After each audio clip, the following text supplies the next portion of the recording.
இன்றைக்கி நம்ம சூப்பரான ரவா பணியாரம் தாங்க பார்க்க போகிறோம். வாங்க எப்படி செய்யலான்னு பார்க்கலாம்.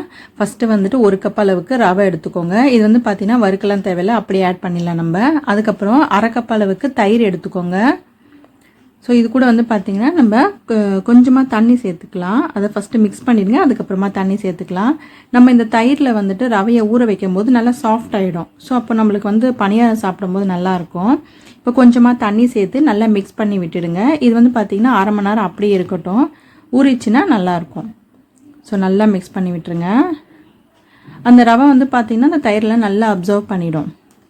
இப்போ பாருங்கள், 1/2 hour கழித்து வந்துட்டு எடுத்துருக்கோம். இன்னும் கூட கொஞ்சம் தண்ணி சேர்த்து நம்ம மிக்ஸ் பண்ணிக்கலாம். அப்போ தான் பணியாரக்கல்லில் ஊற்றும் போது நம்மளுக்கு ஈஸியாக இருக்குங்க. ஸோ இது வந்து கரெக்டான கன்சிஸ்டன்சி நம்மளுக்கு. இது கூட வந்து கறிவேப்பிலை, பச்சை மிளகாய், கொத்தமல்லி, வெங்காயம், அப்புறமா கேரட் எடுத்திருக்கேன். கேரட்டை வந்து ரொம்ப சின்னதாக துருவி எடுத்திருக்கேன் நான். ஸோ கேரட் சாப்பிடாத குழந்தைங்களுக்கு இந்த மாதிரி நீங்கள் துருவி இதிலே போட்டு கொடுத்தீங்கன்னா ரொம்ப நல்லாயிருக்கும். இது கூட வந்து தேவையான அளவுக்கு உப்பு சேர்த்துக்கோங்க. நான் வந்து பார்த்திங்கன்னா கொஞ்சமாக பேக்கிங் சோடா எடுத்திருக்கேங்க. ஸோ அதையுமே ஆட் பண்ணிவிட்டு நம்ம மிக்ஸ் பண்ணிக்கலாம் நல்லா. ஃபஸ்ட்டு வந்து தண்ணி சேர்க்காதீங்க, மிக்ஸ் பண்ண அப்புறமா நம்மளுக்கு தேவைன்னா நம்ம சேர்த்துக்கலாம்.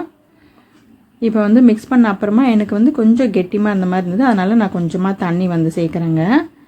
ஸோ நல்லா கலந்து விட்டுக்கோங்க. உப்பு ஒருவேளை கம்மியாக இருந்துச்சுன்னா அதை கூட கொஞ்சம் சேர்த்துக்கலாம் நம்ம. ஓகே, இப்போ வந்து பார்த்திங்கன்னா நல்லா மிக்ஸ் பண்ணி நம்ம ரெடி பண்ணி வச்சாச்சு. இப்போ பணியாரக்கல் வந்து அடுப்பில் வச்ச பிறகு சூடான பிறகு எண்ணெய் சேர்த்துக்கோங்க. ஃபஸ்ட்டே கொஞ்சம் எண்ணெய் சேர்த்துருங்க, அப்போ தான் வந்து நல்லாயிருக்கும் அந்த பணியாரம் வெந்து வரும்போது. ஓகே, இப்போ எண்ணெய் சேர்த்த பிறகு நம்ம அந்த பேட்டரை வந்துட்டு அதில் ஃபில் பண்ணலாங்க. அதாவது ஸ்பூன்லேயே எடுத்து நீங்கள் வந்து ஃபில் பண்ணுங்கள், ரொம்ப பெரிய கரண்டியில் வந்துட்டு போடாதீங்க. ஸோ இந்த அளவில் நம்ம எடுத்து ஊற்றினோம் அப்படின்னா கரெக்டாக இருக்கும். அடுப்பு வந்து மீடியம்லேயே இருக்கட்டும், ரொம்ப ஹையில் வைக்காதீங்க. அப்படி வச்சிங்கன்னா உள்ளே வந்து வேகவே வேகாதுங்க, வெளியில் மட்டும் நல்லா கிறிஸ்பியாக இருக்கும் அப்புறமா. ஸோ இப்போ வந்து பாருங்கள், ஒரு பக்கம் வெந்த பிறகு நம்ம இன்னொரு பக்கம் அதை திருப்பி போடலாம். இந்த ரெசிபி வந்துட்டு நீங்கள் காலையில் பிரேக்ஃபாஸ்ட் இல்லை சாயங்காலம் ஸ்நாக்ஸுக்கெல்லாம் வந்து குழந்தைங்களுக்கு கொடுக்கலாங்க, ரொம்ப விரும்பி சாப்பிடுவாங்க. உங்களுக்கு வேணா இதுக்கு வந்து தேங்காய் சட்னி கூட வச்சுன்னு சாப்பிட்லாம். ஸோ நல்லா அது வந்து எல்லாத்தையும் திருப்பி விட்டுடுங்க. நம்மளுக்கு வந்து நல்லா 2 பக்கம் வெந்து வரும்போது ரொம்ப டேஸ்டியாக இருக்கும். ரொம்ப ஈஸியான டைமில் செய்கிற ஒரு டிஷ்ஷுங்க இது. ஓகே, இப்போ பாருங்கள், ஒரு பக்கம் நல்லா வந்து ப்ரௌன் ஆகிடுச்சு பாருங்கள். சூப்பராக நல்லா ரெடி ஆகிட்டே வருது.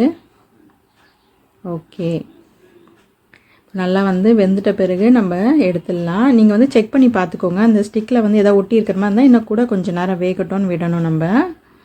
ஸோ இப்போ எதுவுமே ஒட்டவே இல்லை, நான் உங்களுக்கு எடுத்து காட்டுறேன். ஓகே, சூப்பரான ரவை பணியாரம் ரெடி. இந்த சேனல் உங்களுக்கு பிடிச்சிருந்ததுன்னா மறக்காமல் லைக் பண்ணுங்கள், ஷேர் பண்ணுங்கள், கமெண்ட் பண்ணுங்கள். தேங்க்யூ.